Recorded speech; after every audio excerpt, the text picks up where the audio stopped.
How are you today, Extra Services family? Can you tell what we're going to talk about today?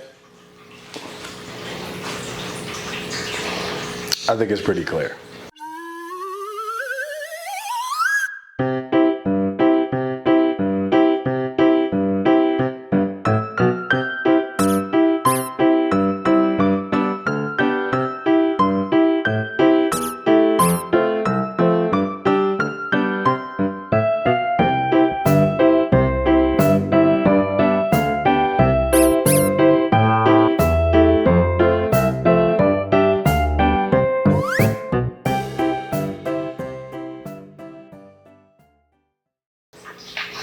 Let's talk about emotions and how they influence and affect you.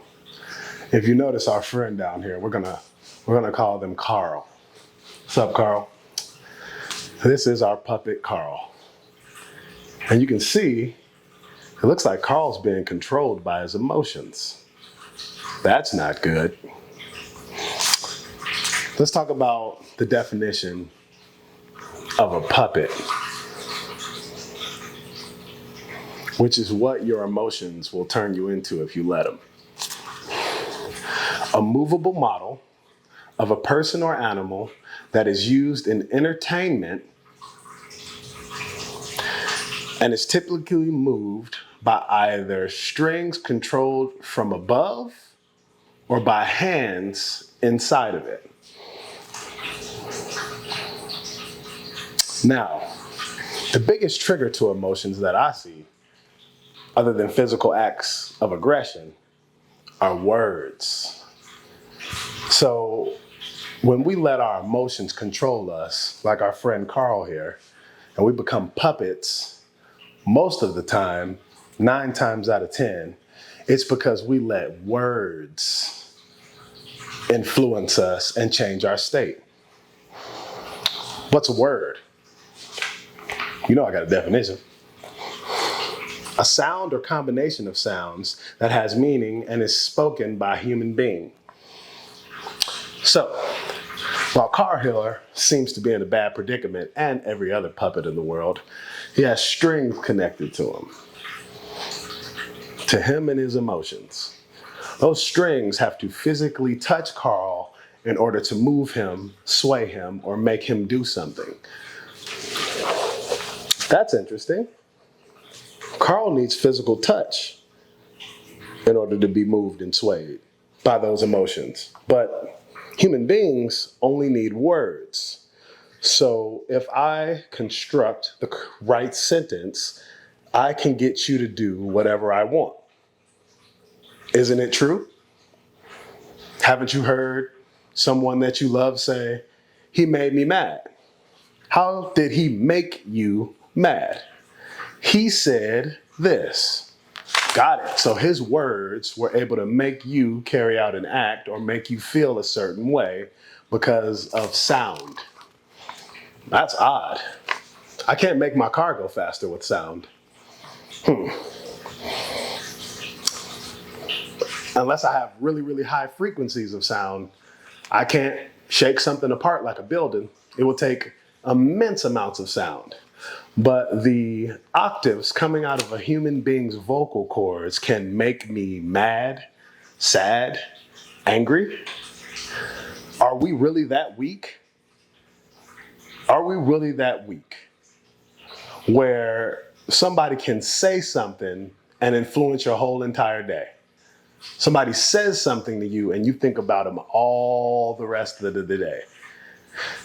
But they don't think about you after they said what they said. So they're in your head. You're giving them real estate inside of your brain because you don't know how to control your emotions. This picture of Carl should be flipped upside down, and Carl should be the one puppeteering those emotions. Emotions are a tool that you use in order to invoke a state, to get motivated, to get happy when you want to feel empowered when you want to. Emotions should not be influenced by the words of others. That's weak. When you let somebody else say something to you and change the way you feel. How do they have this power? Who gave it to them? Who's in charge of their emotions? Definition? You know it. Emotions, a conscious mental reaction subjectively means it may not be real.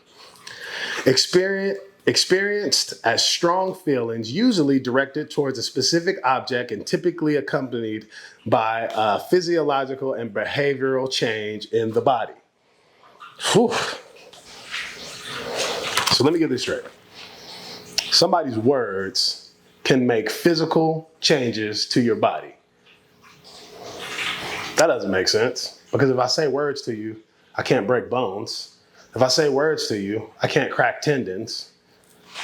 This is odd. Could it be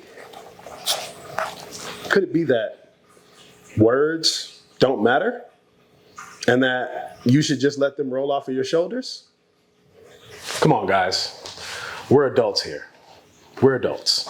This is Extra D Services. We are a family. We move as a unit. We are all together as one unit. Nobody should be able to say anything that manipulates your state in a way where you can't control yourself and you become a puppet. Can you guys see what the word of the week is? It's puppet. So if you see one of your friends walking around being controlled by their emotions, you got to ask them, man, who's the puppeteer today? Why are you so upset? Oh, well, somebody said yada, yada, yada. Is it true? That's the first question. There's questions you need to be asking yourselves when you let words or sounds influence your state or how you feel or behave. One, is it true? Are you angry because what they said is true? Two, what if it wasn't true? Three, what if it was true?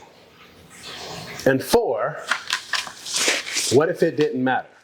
What if their words were just sounds and white noise and no reason to actually let somebody change your behaviors? I've seen people ruin their lives because of words and not being in control of their emotions.